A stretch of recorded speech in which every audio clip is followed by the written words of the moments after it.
Estamos conectados con el doctor Manuel Burga, que actualmente es director del LUM, Lugar de la Memoria, la Tolerancia y la Inclusión Social.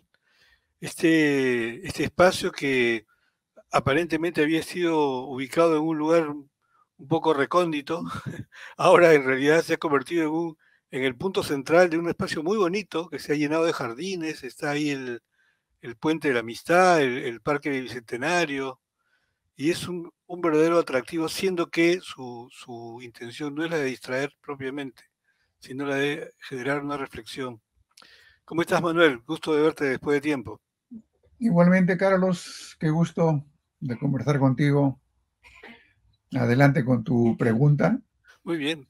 Acaban ustedes de reabrir el museo, por supuesto, con los famosos protocolos y con aforo limitado y horarios estrictos, pero con una muestra muy interesante, tengo entendido, de Tupac Amaru y Micaela Bastidas. Ciertamente, el 12 de este mes de noviembre hemos reabierto el lugar de la memoria y estamos atendiendo al público de 10 de la mañana a 3 de la tarde en 3 turnos para 3 grupos de visitantes. Claro, Y ese sí, es. es, es cierto que teníamos en el año 2019 muchos, casi alcanzábamos el Museo de la Memoria de Santiago. Teníamos 115.000 visitantes al año. Y ahora, con la interrupción de 8 meses, nos hemos podido desarrollar aún más, para tu sorpresa, Carlos, porque ya no son visitantes presenciales, sino visitantes digitales Ah, a qué bien. distancia. Y a través de nuestra plataforma Zoom hemos ampliado las conexiones. Y por eso estamos muy contentos de que el mensaje del lugar de la memoria, como tú dijiste, la tolerancia y la inclusión social, llegue a todos los sectores geográficos del país. Eso es un gran acontecimiento. Y hemos reabierto con esta muestra que tú indicabas, ¿no? Tupac Amaru y Micaela Bastidas, 1780-1781, 2 puntos, memoria, eh, símbolos y misterios. Muy bien. ¿Quién estuvo a cargo de la muestra? Estuvo a cargo nuestro coordinador general, Enrique León, y todo el equipo de museografía del LUM. Pero más aún, como 14 artistas peruanos, jóvenes, menos jóvenes, algunos muy conocidos, presentan sus obras, ¿no? Tratando de completar este subtítulo, ¿no? Ambos personajes a través de la memoria. ¿Cómo los imaginamos? Es, es, un, es una búsqueda de una imagen del rostro de Tupac Amaru y del rostro de Micaela, ¿no? El rostro varón fue muy conocido en la década de 1970, ¿no? Donde se hizo muy popular y el rostro o la imagen o el icono de Tupac Amaru aparecía en muchas zonas rurales, en muchas cooperativas, en muchas AIS y finalmente eh, en muchos lugares que, que, tenían que ver con los cambios que se operaban en aquel momento. Pero ahora es una cosa diferente. Es una cosa diferente porque son los artistas que imaginan en una nueva época donde la mujer aparece en en toda su presencia. Entonces eh, conocemos muchos detalles de la actuación de Micaela Bastidas a la de Tupac Amaru durante estos 5 meses y medio de la rebelión, eh, donde cumplió muchas funciones estratégicas. Y eso es lo destacable, ¿no? sin que la muestra sea una lectura de la historia, sino una memoria que los artistas hacen para presentarlos a ellos de maneras diferentes. Bueno, ahí justo iba mi siguiente pregunta, ¿no? Y es que Túpac Amaru es un personaje muy interesante que efectivamente nosotros lo recordamos seguramente con esta iconografía que se desarrolla en la época del primer gobierno de Velasco, que iba, efectivamente se convirtió no solo en un personaje, sino en un ícono, ¿no? Es más, yo recuerdo que en las bodegas había el ícono de Túpac Amaru que se hacía a partir de dos letras, la A y la T, y que puestas de una manera una sobre la otra, recreaban la silueta, ¿no? de Túpac Amaru con su sombrero, con ese sombrero característico. Entonces, en las esquinas había la tienda afiliada, Super Epsa, pero al mismo tiempo era como la silueta de Túpac Amaru. Pero de ese personaje, después, o en nombre de ese personaje, después han ocurrido muchas cosas, no todas buenas, lamentablemente. Entonces, yo creo que un poco la tarea sería la de conocer o reinventar, no sé si la palabra está correcta, o redescubrir el personaje Túpac Amaru y su compañera Micaela Bastidas, ¿no? Sí, realmente lo que la historiografía peruana hizo en el siglo XX fue celebrar en 1980 el bicentenario de la rebelión. Y de alguna manera, por los integrantes de esa comisión de celebración, que eran historiadores de la generación del 50, la, la epopeya de Túpac Amaru, la rebelión de Túpac Amaru, se integró dentro de la historiografía peruana y se integró como un antecedente de la independencia. No directamente ligado en el proceso independentista, sino como un proceso ligado a la búsqueda de justicia para las mayorías indígenas. Y en tanto que la independencia después va a tener siempre un mismo objetivo, ahora la rebelión de Túpac Amaru entre 1780 y el 83, en que es definitivamente derrotada, tiene esa connotación de ser parte del movimiento de la independencia, no solamente del Perú, sino adoptada también por los países latinoamericanos. Y eso es bien importante, por lo que tú sabes, Carlos, que la independencia fue realizada y consumada en Ayacucho en 1824 por jefes militares extranjeros, ¿no? San Martín, Bolívar y Sucre, de lo cual estamos muy orgullosos, porque era un movimiento latinoamericano. Pero está precedida también, de manera original, para América Latina, por estas grandes conmociones rurales que buscaban justicia, que buscaban no ciudadanía, pero sí mejor trato, mejor gobierno. Y por eso es que se les recuerda. Y se les recuerda también por el sacrificio que significó para la familia Condorcanqui, ¿no? Bueno, ese es otro tema que es súper interesante, y es que efectivamente la mayoría de la gente recuerda la forma terrible, bueno, primero el levantamiento, efectivamente las banderas que encabezaba Túpac Amaru por la justicia y por el buen trato, efectivamente, porque mejora el trato, pero no se ha difundido, yo diría, suficientemente la terrible venganza que aplicaron sobre toda la familia Condorcanqui, ¿no? Fue terrible. Sí, ciertamente, porque en Europa, en el año 1750, se hizo el último suplicio, que eran muertes públicas, llenas de detalles para mostrar acciones ejemplarizadoras de la monarquía de entonces, ¿no? Pero en 1750 se prohibieron en Europa los suplicios. Eso está en los estudios de Michel Foucault. Aquí era 30 años después y se aplicó el suplicio para ejemplarizar, para castigar en nombre del rey. Y eso fue probablemente uno de los grandes acontecimientos de esta época del siglo XVIII. Y según uno de los ilustrados peruanos de la época, que fue José Baquijano y Carrillo, eso perduró en la memoria. Eso aún no ha sido técnicamente estudiado porque es muy difícil. ¿De qué manera perdura en la memoria?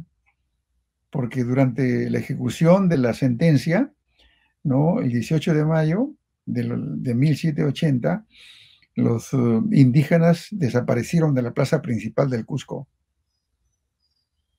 y no presenciaron la ejecución.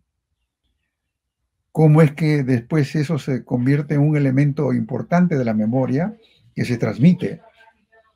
Y de acuerdo a Pablo Macera, lo podemos encontrar en San Isidro Labrador en la actualidad, porque San Isidro Labrador se celebra entre el 16 y el 18 de mayo, y el 18 de mayo fue la ejecución.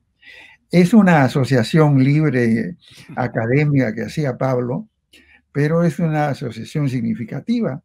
Probablemente no sea un personaje que aún vive oculto en la memoria y en la subjetividad de la gente. Yo decía porque además la venganza, digamos, el suplicio no solo fue aplicado contra Túpac Amaru, sino contra su familia. O sea, la idea era acabar con toda la familia, con Dorcanqui, ¿correcto? Sí, de raíz, como hacer un desarraigo. Bueno, ejecutaron a todos los que podían ejecutar, ¿no? El jurista español, el funcionario de más alto rango, era Benito Mata Linares, el que estaba delegado por el virrey en el Cusco, que era un funcionario ilustrado, desgraciadamente, que venía de la Capitanía General de Chile y que fue el que aplicó la sanción, ¿no? Muerte a los líderes, a los hijos de los líderes, a los padres de los líderes, a los tíos y a los amigos. Fue algo nunca antes visto y nunca después visto en la historia del Perú. Probablemente sea uno de los capítulos sobre los cuales los peruanos en el futuro, a medida que haya un mejor conocimiento de lo que fue la historia indígena que conduce al Perú contemporáneo, sea más y más recordado.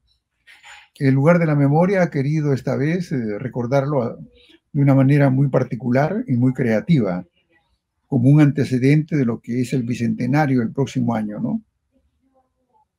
Claro, celebramos el bicentenario de la independencia y es importante ir recordando a quienes la forjaron de alguna manera, ¿no es cierto?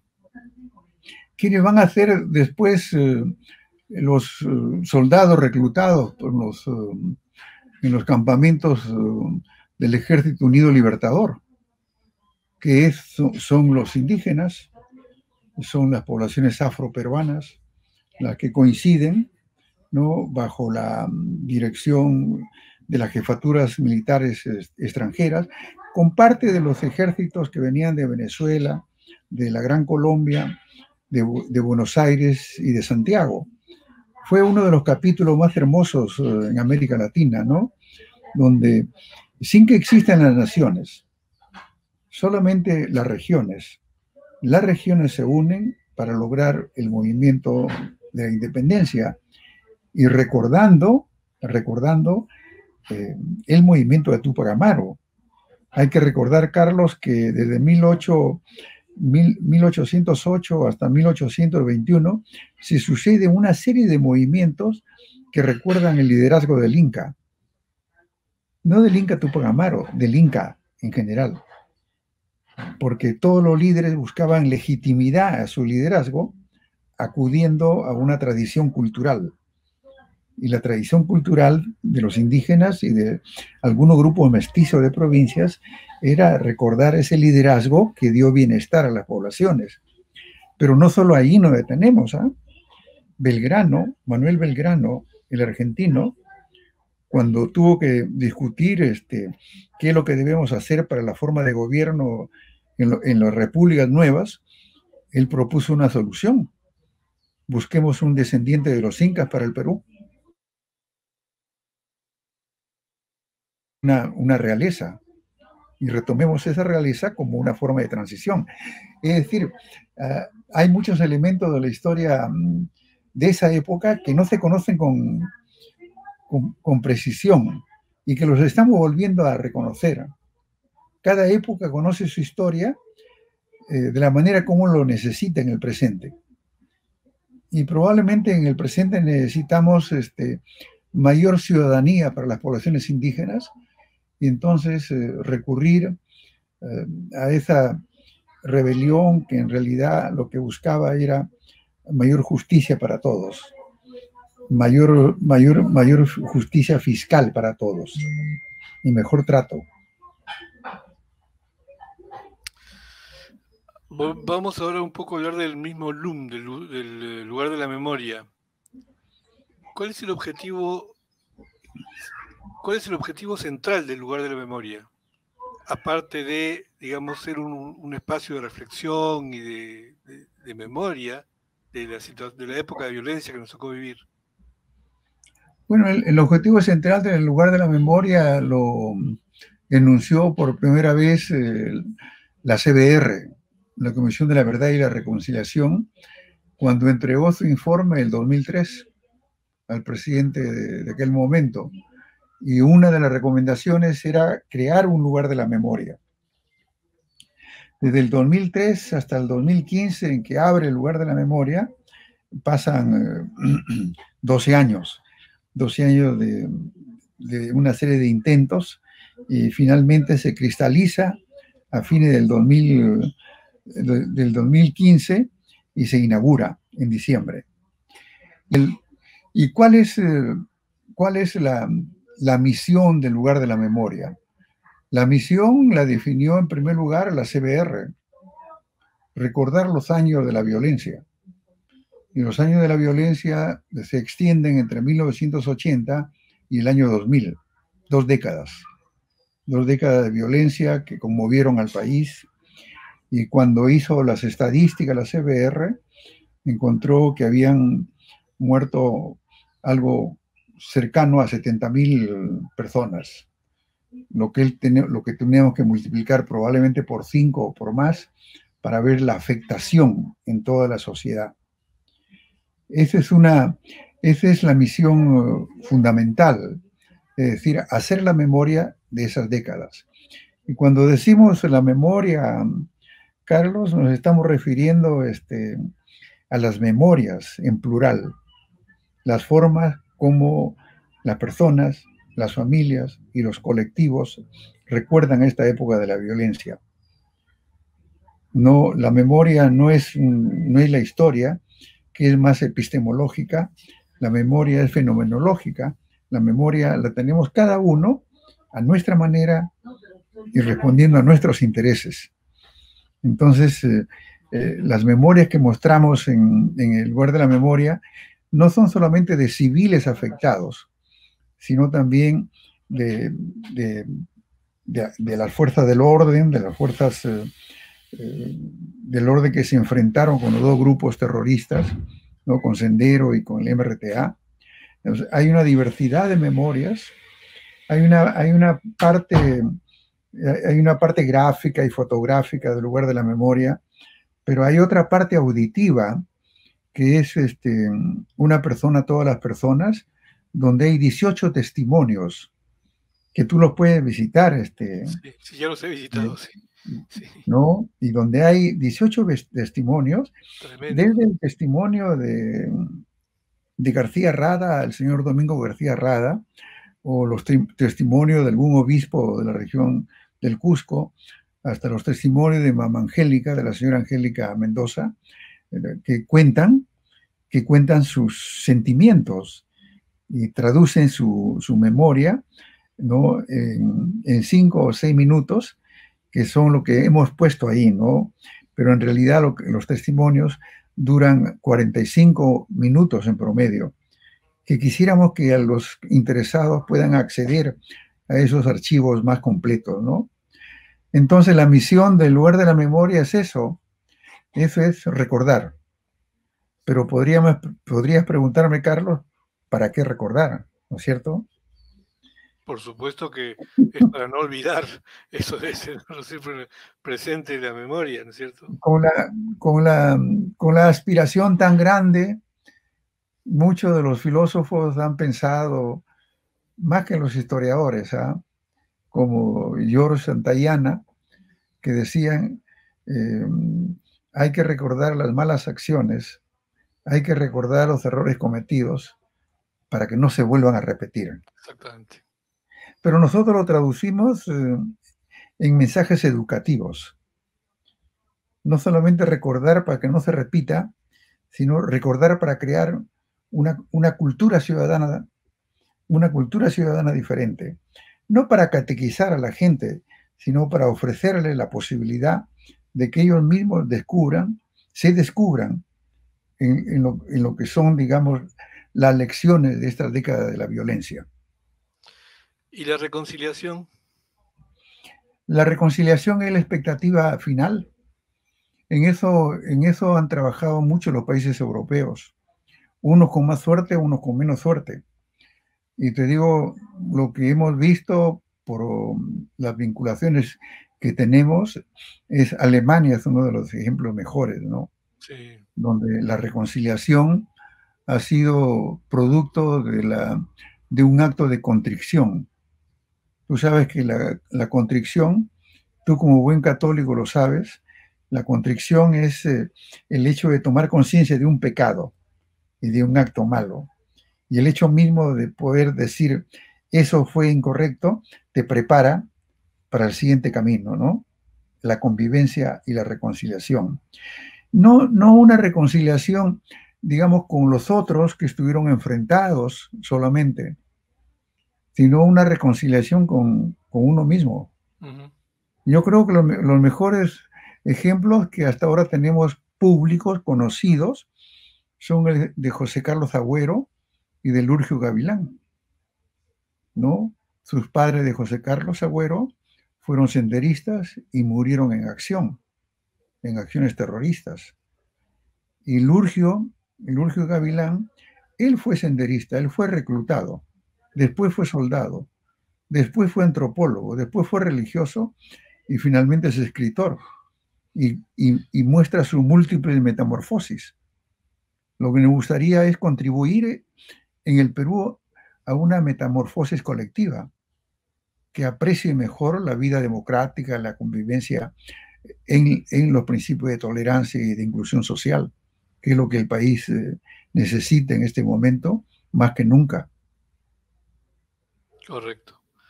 Muy bien, bueno, y ahora sí vamos a la parte operativa de la visita. Me dices que el museo abre 3 veces por semana, ¿correcto? Bueno, en realidad, primero que Lunes, nada, se jueves, puede ir de manera virtual, ¿no es cierto? Se puede hacer un recorrido virtual, ¿no es cierto? se puede hacer un recorrido virtual que se llama Recorrido 360 y tú mismo lo manejas, tú mismo te detienes donde quieres, ingresas a los 18 testimonios y marcas el testimonio que te interesa y lo Son puedes tremendos, escuchar. son tremendos, sí. Es, es, eh, Estamos para pasar de la tecnología 360 a la tecnología 3D. Así que te recomiendo, Carlos, ver en la 360 y después vas a ver en la 3D. Espectacular. Muy bien. No, Bueno, tenemos muy buenas relaciones con los museos similares de Buenos Aires, Córdoba, eh, también Asunción, Paraguay y Chile, y el de Medellín. Y recién se está haciendo el Museo Nacional de Memoria en Bogotá, porque ellos han tenido muchos problemas y ahí aún andan bien. no han resuelto, porque para el Estado peruano decidió, como política del Estado, y espero que se mantenga, recordar. Recordar para aprender y para construir, para dar la oportunidad de una cultura, de una formación ciudadana que pueda evaluar eso y valorizar más la vida en la nación peruana, ¿no? En las diferencias. Muy bien, vamos a repetir. La muestra, el lugar de la memoria ha reabierto sus puertas y se puede visitar, tengo entendido, son 3 días a la semana y en 3 turnos, ¿correcto? Martes, jueves y sábado, de 10 de la mañana a 3 de la tarde, en turnos de hora y media cada uno, que pueden inscribirse llamando mandando un WhatsApp a Reservas Loom y lo que sigue del nodo. Claro, Miren en la página web. claro, ingresan a la página web del lugar de la memoria y ahí tienen todos Reserva los Loom. Reserva Loom. Y además, también se puede visitar de manera virtual la exposición de Tupac Amaru y Micaela Bastidas. Todavía no. Todavía no. Eso lo hacemos para que tú nos visites, Carlos. ¿Ah? Estamos cerca, voy a ir de todas maneras. Y ahí nos tomaremos un café. Por Con la distancia supuesto, requerida, por supuesto. yo mismo te puedo guiar en la muestra esta temporal, ¿ah? Perfecto, perfecto. Te tomo la palabra entonces. Con todo gusto. Muchísimas gracias, Manuel.